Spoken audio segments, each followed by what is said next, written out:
The stars above the frontier world of Talaris burned cold and distant, yet the silence of space was broken by a desperate signal.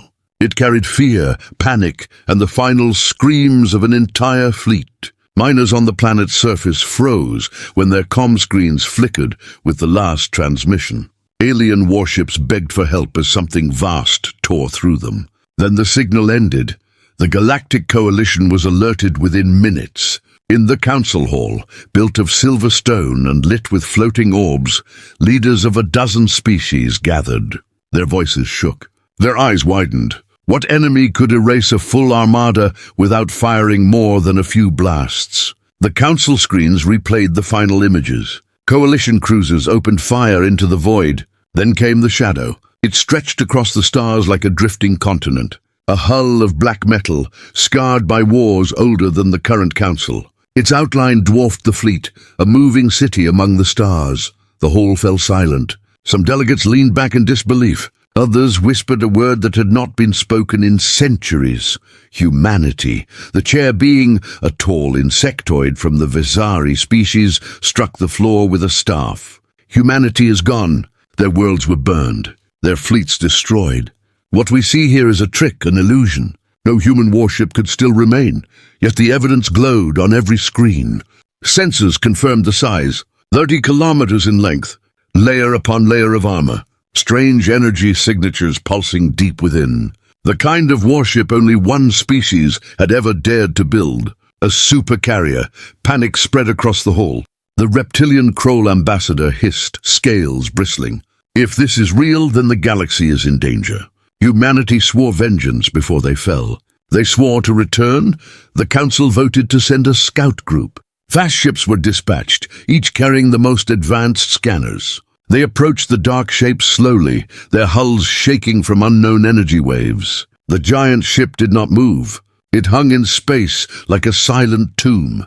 Its surface cracked and battered from ancient battles. No lights, no transmissions, only silence. Inside the Scout Command Center, officers studied the readings. The vessel was too old to function. Power sources were faint, like dying embers. One captain laughed nervously. It is only a relic, a corpse of a ship. Nothing to fear. Yet as their scanners probed deeper, signals came alive. Hull plating shifted. Massive hangar doors twitched open, as if stirred from a long sleep. Strange whispers echoed through the comm channels, fragments of human language none had heard for centuries. The lead scout officer reported back to the coalition. The ship is not dead, it is waiting. Council members argued in terror. Some demanded immediate destruction.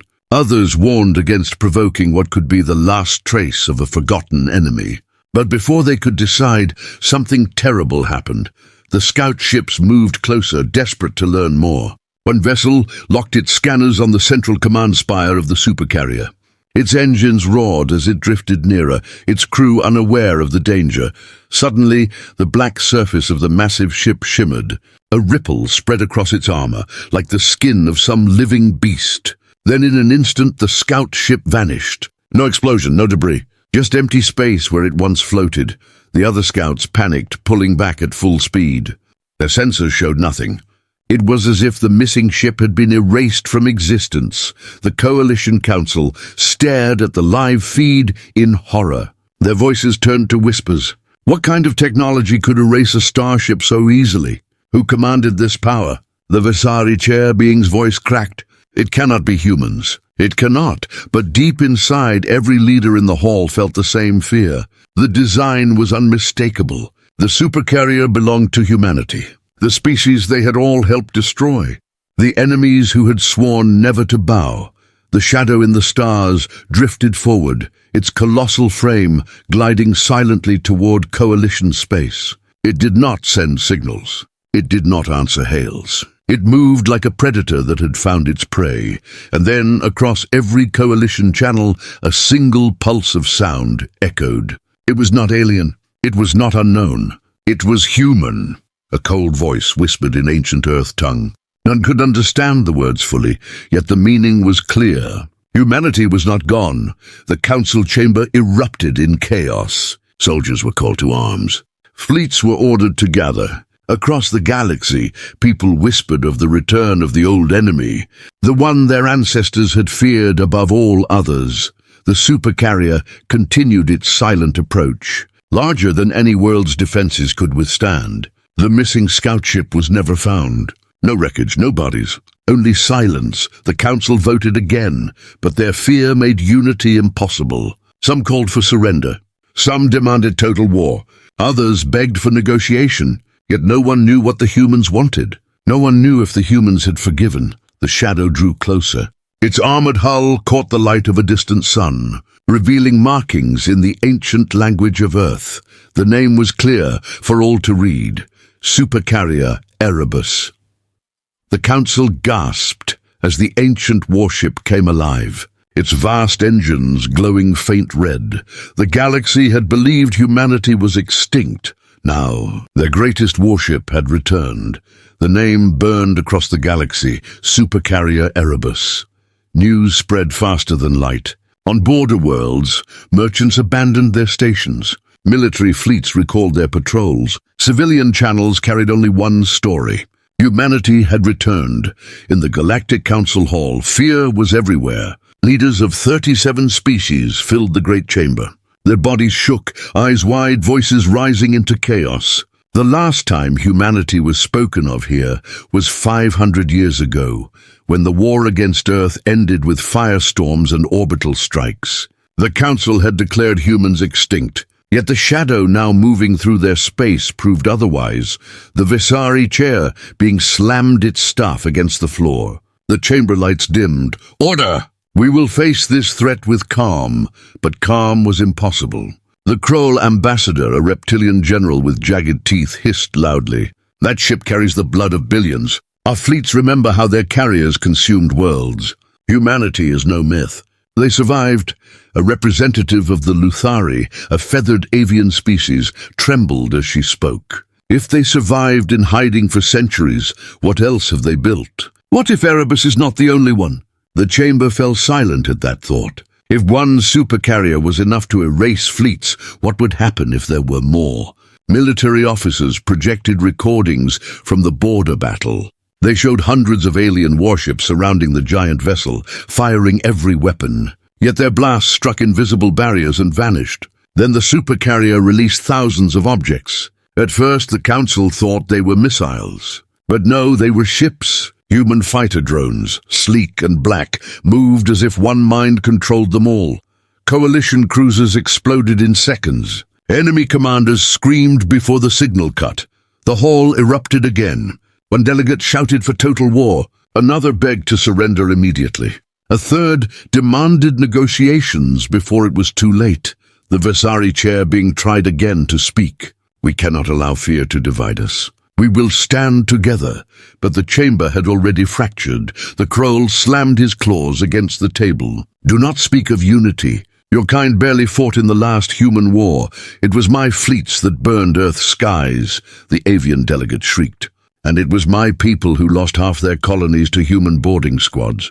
Do not pretend we can face them again. The shouting grew until the walls shook with the sound of fear. In the shadows of the chamber, a quiet elder of the Zeran species raised his voice. His kind were ancient, long-lived, their skin pale as stone. You all forget, he said softly, yet his words silenced the room. Humanity swore an oath. They said before their fall that they would return when the galaxy grew weak. They said we would kneel before them. The oath was not a lie. The Erebus is proof. The words hung heavy. No one dared reply. Alarms interrupted the silence. A transmission came from the interception fleet dispatched to track Erebus. The commander appeared on the holoscreen. His face was grim. The vessel is no ghost. It moves with intent. It ignores our hails. It ignores our threats. We attacked with full force. Our losses are beyond measure. Static filled the screen. Screams followed. A flash of fire lit the holo. Then nothing. The signal ended. The council chamber froze. Entire fleets were gone in less than an hour. The giant ship had not even used its main weapons, the Visari chair being lowered its staff. His voice was thin. We face extinction, but the Kroll general leaned forward, eyes glowing with fury. No, we still have numbers. We still have unity. We will gather every fleet, every weapon, and crush them. Humanity will not rise again. The chamber split. Some species roared in agreement, eager for war. Others shook their heads, too afraid to fight. A few whispered of betrayal, of leaving the coalition before the humans came. In the middle of this chaos, the Zaran elder spoke again. You still do not understand. The Erebus is not alone. Gasps filled the chamber. What do you mean? Demanded the Visari chair being. The elder's stone-grey eyes closed. For centuries my people tracked rumors. Human ghosts raiding colonies. Unknown ships seen near dead stars. Always dismissed as lies. But I tell you this now. The Erebus is not the last supercarrier. It is the first. The chamber erupted once more. If more ships like Erebus existed, the galaxy would fall in days. While the council argued, Erebus moved again. Silent, steady. Its colossal hangar bays opened. On every coalition sensor screen, thousands of small signatures came alive. Human fighter drones spread like a storm cloud, black against the stars. They moved faster than light could catch. They surrounded the alien fleet like hunters around prey.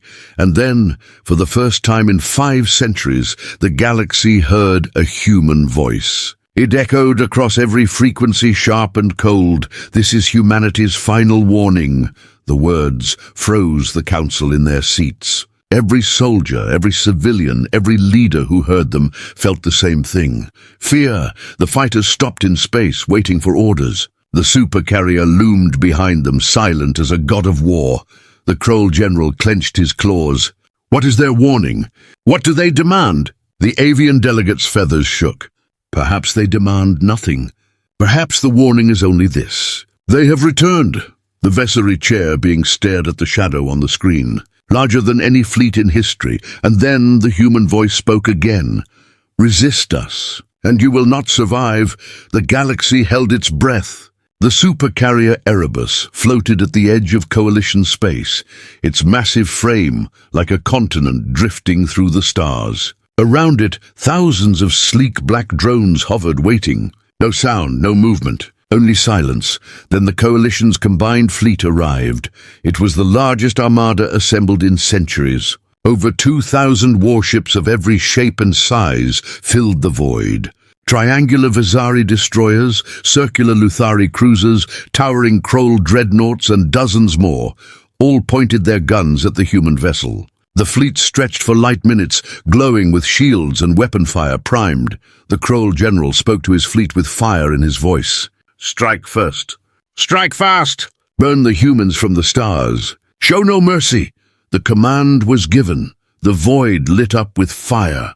Plasma blasts, railgun slugs, antimatter torpedoes, all streaked across space and slammed into the Erebus. For a moment, it seemed as though the humans would be buried under impossible force. But then the light cleared.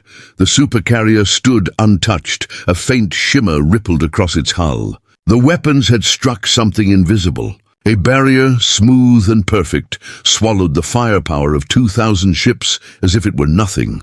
The shield held. Coalition commanders stared in horror. And then the drones moved. Thousands of them accelerated at once. Black needles, fast as lightning, weaving between the larger alien ships. Their movements were unnatural, like one single mind controlled them all. The first alien cruiser exploded in silence. Then another, then 10. The drones cut through shields, armor, and crews with weapons no one had ever seen before. "Break formation," shouted a commander. But it was too late. Drones swarmed Kroll dreadnoughts, stabbing through their thick armor. Luthari cruisers fired desperately, but their beams never hit. The drones were too fast, too clever. Every shot missed. Every counterattack failed. A Visari destroyer tried to ram. It never reached. The drones sliced it apart mid-charge.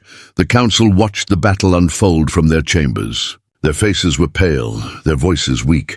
One by one they realized the truth. The humans were not even using the main weapons of the Erebus. The drones alone were enough to erase entire fleets. The Visari chair being whispered the thought no one wanted to speak. They are holding back. Minutes passed. Hundreds of coalition ships burned in the void. Thousands of alien lives vanished into silence. The humans had not fired a single cannon from the supercarrier. Not one. Then something even stranger happened. Across all frequencies a signal pulsed. It was not static. It was language. The council translators worked quickly. The words were harsh, old, and carried the weight of centuries. The message repeated 3 times. Then finally, the machines gave the translation. This is humanity's final warning. The same words from before.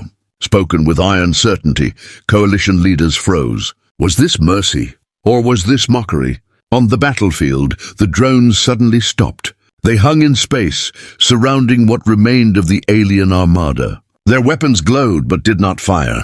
It was as if they were waiting for a decision. The Kroll general, bloodthirsty and furious, refused to bow. He ordered his dreadnoughts forward. "Press the attack! Do not let them think us weak. Fire all weapons." The dreadnoughts unleashed everything they had. The void burned again, and for the first time the Erebus answered. From deep inside the supercarrier, massive panels shifted. Energy flared across its hull. Then a single beam of light erupted, brighter than a star. It struck a Kroll dreadnought head-on. The ship was there one moment, gone the next. Not destroyed, erased. Its mass, its crew, its weapons, nothing remained. Not even debris. Just empty space. The beam shut off. Silence returned. Across the fleets, alien captains froze. Terror filled their hearts. The supercarrier had fired once, only once, and removed a dreadnought as if it had never existed. The drones drifted back toward the Erebus. The battle was over, not because the coalition had won, but because the humans had chosen to stop. On every channel, the human voice returned, cold, steady, without emotion. Leave now, or be erased. The council chamber erupted into chaos. Some shouted for retreat. Others demanded to fight until the end. Fear spread like fire through every species. The Kroll general slammed his claws against the table. Cowards! We cannot retreat. If we run, humanity will rise again and rule us all. We must stand. But the avian delegate shook her feathers in despair. Stand? We cannot even scratch them. Our fleets die like insects before fire. The humans are gods now. The Viceroy chair being raised his staff. Enough! We must decide as one. Do we fight, or do we flee? Before anyone could answer, the signal from Erebus changed. It was no longer a warning. It was a message, longer, clearer. Coalition translators worked in silence. Then the words appeared across every screen in the chamber. The humans were not only warning. They were declaring, "We have returned." And we remember. The chamber fell into silence. The meaning was clear. The humans had not forgotten the war. They had not forgiven. They had come back for more than survival. And then, across the battle zone, alien sensors detected movement inside the supercarrier. For the first time, faint life signs appeared. Not machines, not drones, something else. The council gasped. There were humans alive aboard the Erebus. The words struck the council like thunder. Humans were alive aboard the Erebus. The chamber filled with shouts, disbelief, and terror. For centuries, every species in the coalition had told the same story. Humanity was gone, destroyed in the Great Purge War. Earth was bombarded until its oceans boiled. Human fleets were hunted until their last signal vanished. Children across the galaxy grew up hearing tales of the extinct warriors of Earth, yet here it was. A warship larger than any other, a fleet of drones and now life signs. Not ghosts, not machines, humans, the Viceroy chair being tried to calm the uproar. We need facts. We need to understand what we face. Historians were summoned. Ancient records were pulled from the archives. Across the chamber's hollow displays, the truth of Earth's final days returned like a wound reopened. The images were old, grainy, yet terrifying. Human fleets stood alone against the combined strength of the coalition. Carriers, destroyers, and battleships fought in hopeless battles where entire star systems burned. The humans did not retreat. They fought until their last breath. A Luthari historian spread her wings nervously as she spoke. Humans built what no other dared. Giant war machines, armored fleets, supercarriers capable of carrying entire armies. They fought with ferocity none could match. Even when their homeworld fell, they swore vengeance.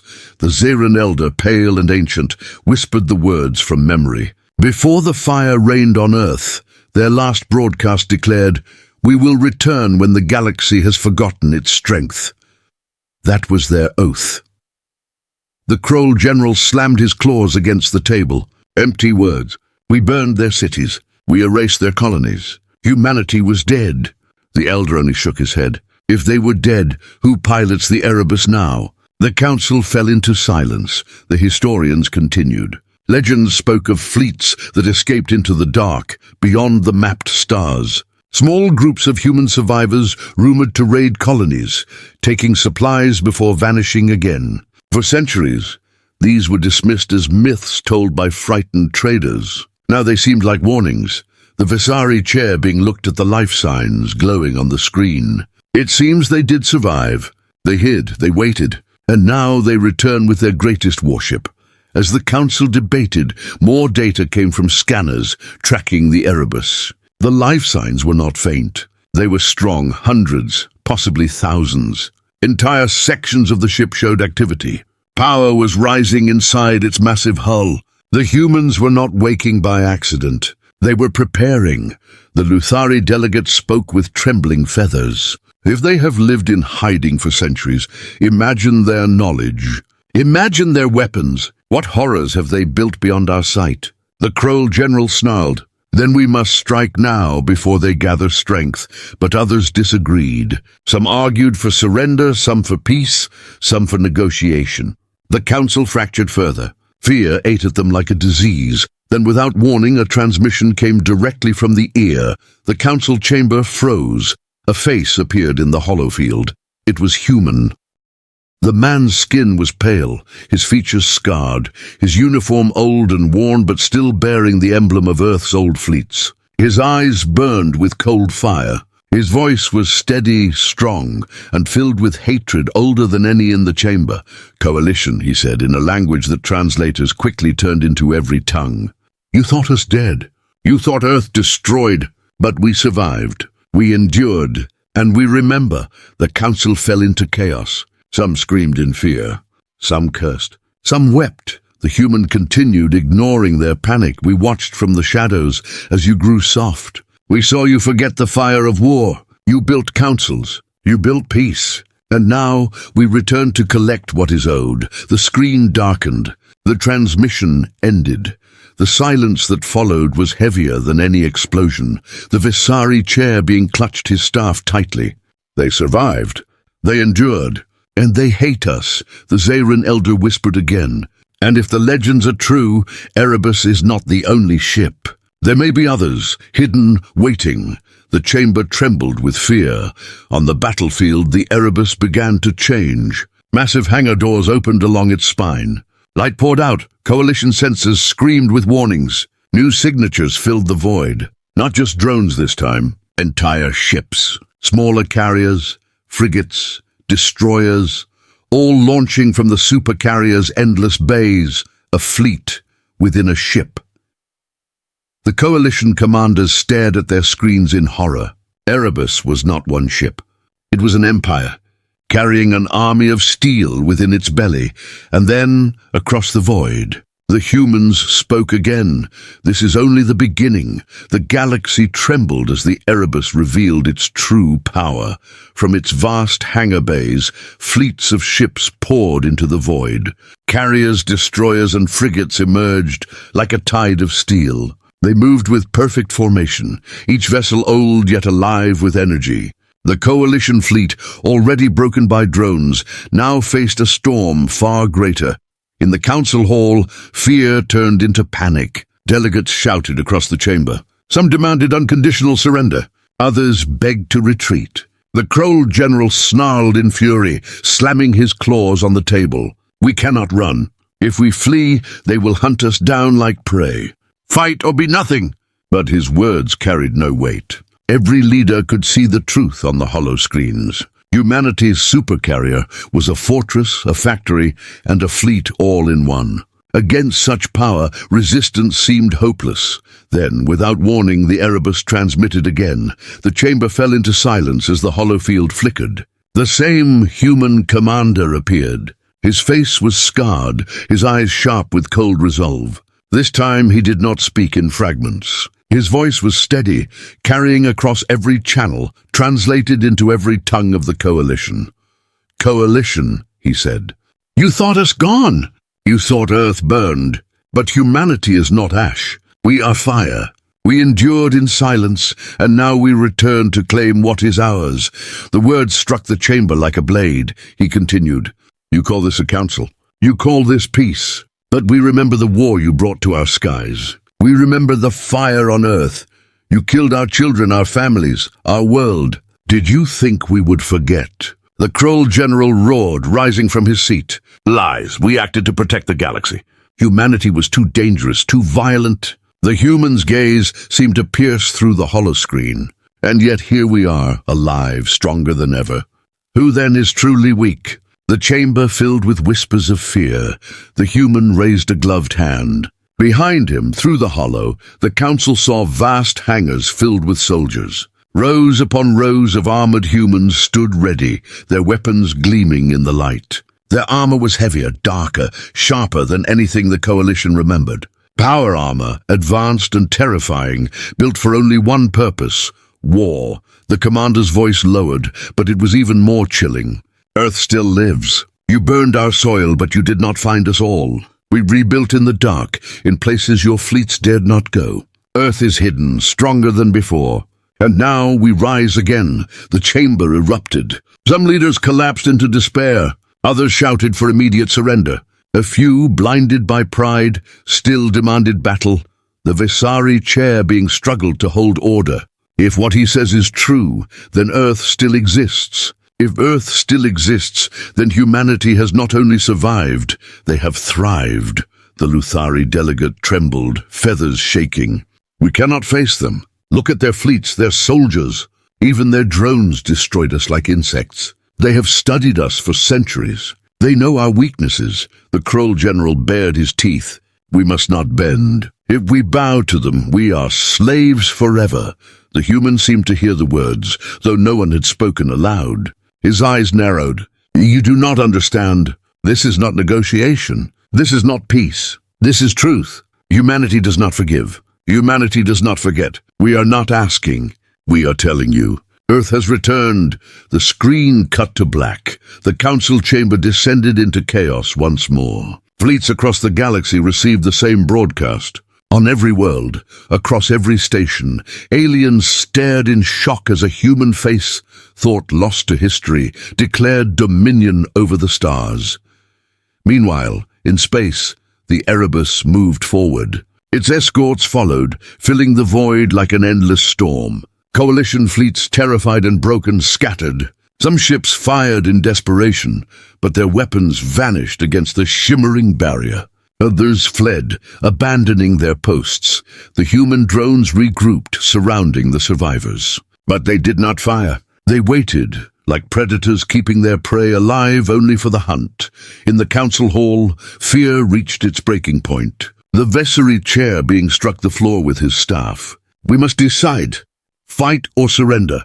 Choose now." But no decision came. The council fractured, species against species. Then reports arrived. Across multiple sectors, strange signals had been detected. Not one, not two, but several massive energy signatures, each as large as the Erebus. The chamber froze. The Xeran elder spoke the words none wanted to hear. "The Erebus is not alone. Other supercarriers wake. Humanity has more than one." Gasps filled the hall. The Kroll general shook his head in denial. "Impossible. No species could build more than one of these monsters." But the reports were clear. Humanity's hidden empire was stirring. The Visari chair being's voice broke. "If they unleash all of them, the galaxy will burn." As the council quarreled, the Supercarrier itself prepared for its next move. Its titanic hangar doors opened wider. Inside, the humans readied their armies. Soldiers marched. War machines rolled out. The Erebus was no longer silent. It was alive, and then, across every channel, the commander's voice returned one last time. Choose quickly, Coalition. Kneel or be destroyed. The galaxy had hoped for peace. Instead, it found war. The Erebus and its hidden fleet pushed into Coalition space like a storm. Every system it entered fell within hours. Drones struck first, swarming defenses with precision. Human frigates followed, targeting stations, crippling communications, and leaving worlds defenseless. In the skies of Velros Prime, one of the richest Coalition planets, the battle began. The planet's defense grid lit the void with plasma fire. Coalition dreadnoughts, hundreds strong, formed a wall of steel around the world. They had sworn to hold the line, no matter the cost. Then the Erebus arrived. Its shadow eclipsed the stars as it drifted forward, silent and unstoppable. The drones launched first, black darts slicing through the fleet. Alien captains shouted orders, firing every weapon they had. The void shook with fire, but the humans fought with terrifying precision. Coalition frigates exploded one after another. Kroll dreadnoughts lost their shields and were cut apart. Luthari cruisers were boarded by human soldiers in power armor, their metallic boots echoing across alien decks. Doors exploded open as squads of humans stormed through, their rifles spitting death. The soldiers moved like machines, cold and relentless, as if they had trained for centuries for this single war.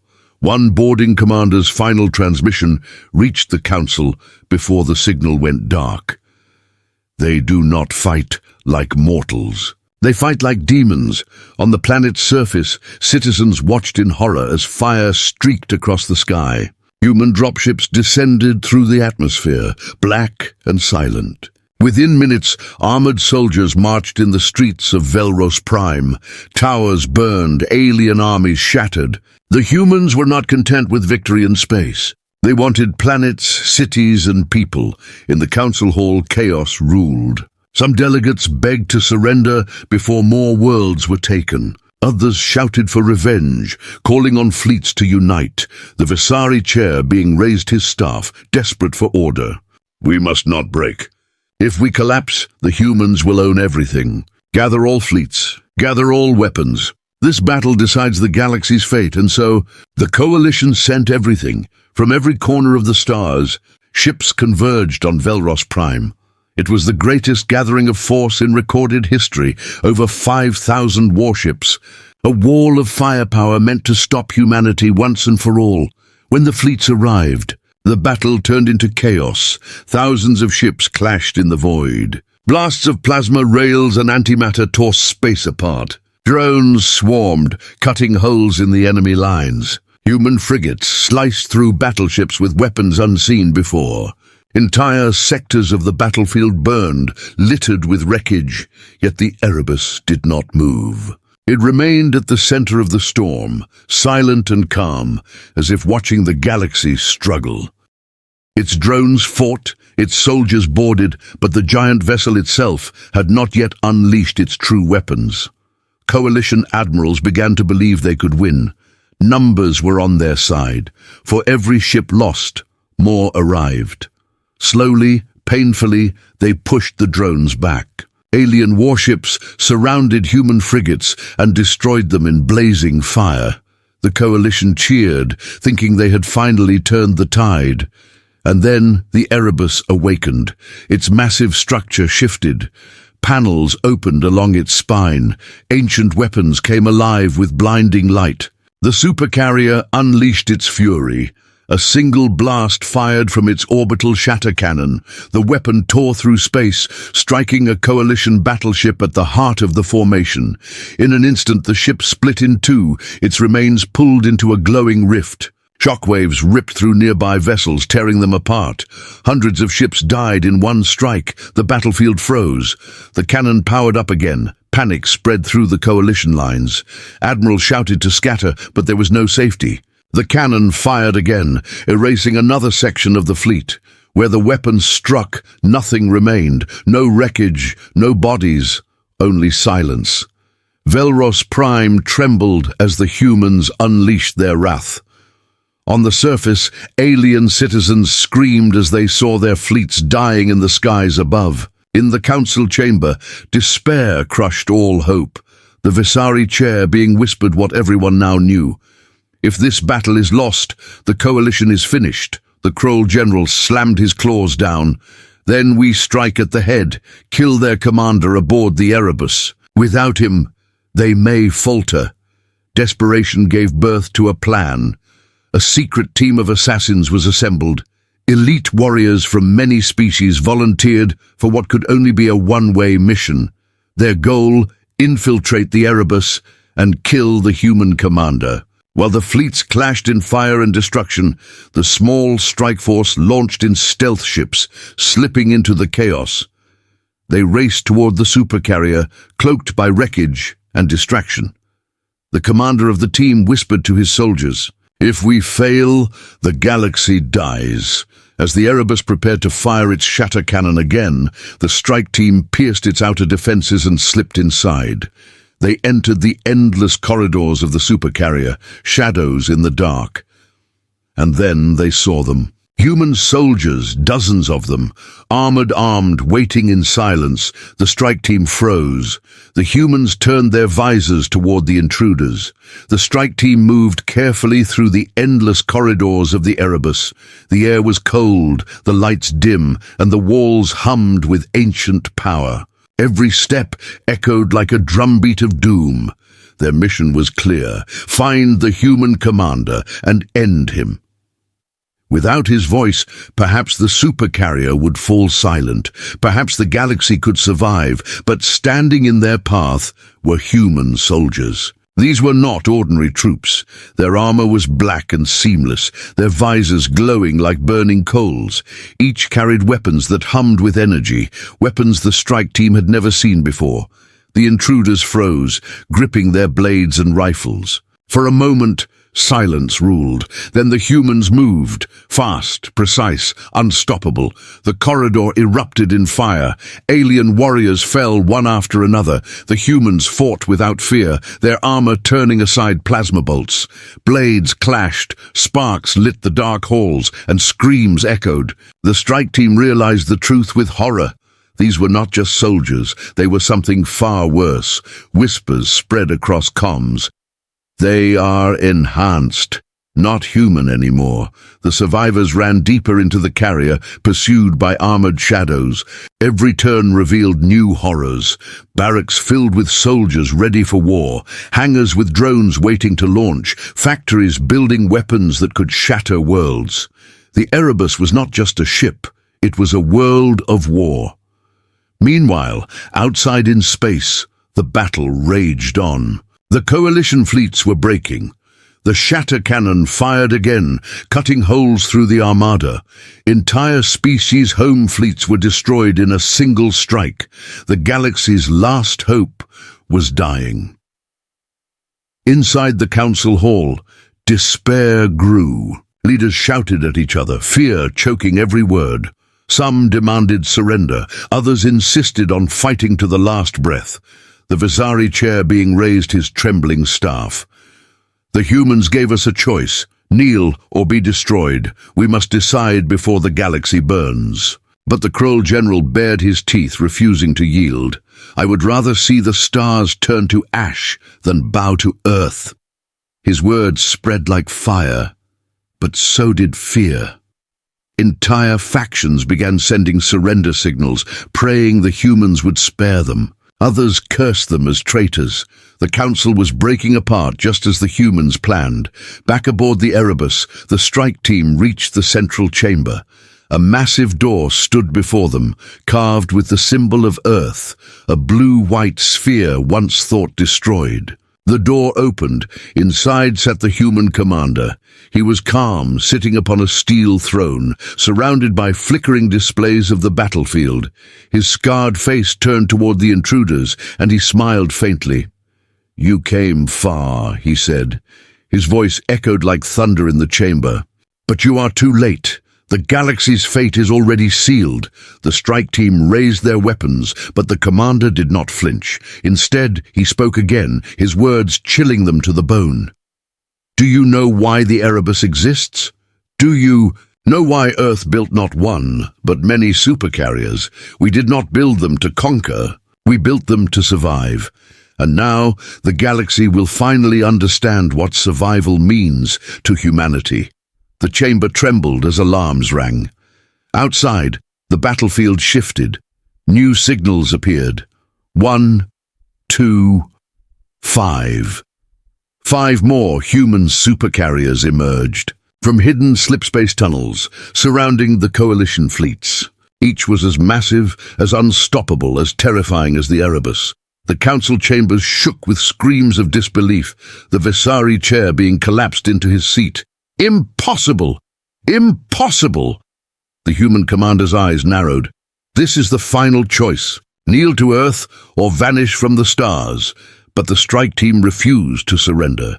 With a roar, they charged. Plasma bolts and blades flashed toward the human commander, and then the throne room exploded in fire as armored human guards descended from hidden platforms surrounding the intruders. The strike team fought with desperation, but they were outnumbered, outmatched. The commander rose from his throne. His voice was cold, final.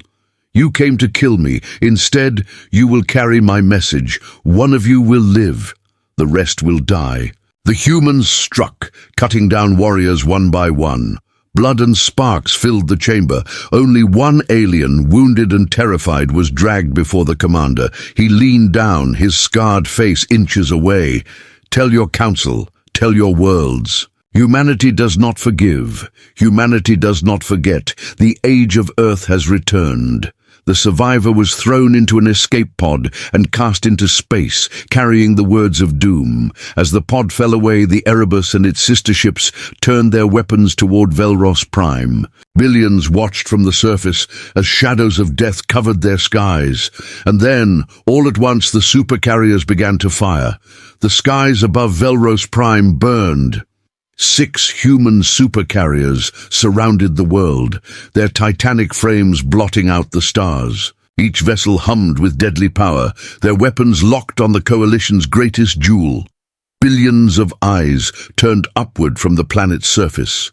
Citizens froze in terror, their screams swallowed by silence as the shadow of the fleet covered their cities. The council hall, far away, received endless, desperate transmissions, cries for help, calls for surrender, pleas for mercy.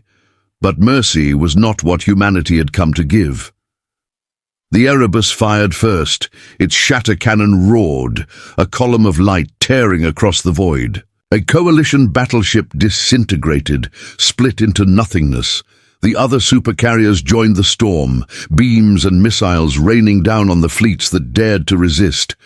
Thousands of alien ships died within minutes, burning like paper in the fire. The surviving admirals shouted frantic orders, "Fall back, regroup, protect the planet!" But there was no defense. Human drones swarmed the battlefield, cutting down survivors, boarding carriers and slaughtering crews. Velros Prime itself trembled as the first orbital strikes hit. Towers collapsed. Military bases vanished. Alien armies were crushed before they could fire a shot. The invasion had begun. From the Erebus, dropships launched by the hundreds. Armored human soldiers filled the skies, descending like a storm of steel. They hit the ground with thunder, sweeping through cities and strongholds. Plasma fire filled the streets, but nothing slowed them. Their armor turned aside weapons, their rifles shredded defenses, and their cold discipline broke every line. On the ground, alien commanders begged their troops to fight, but terror ruled their hearts. Whispers spread like wildfire. Earth soldiers cannot die. They are death itself. In the council hall, despair finally broke the leaders. Some shouted for surrender.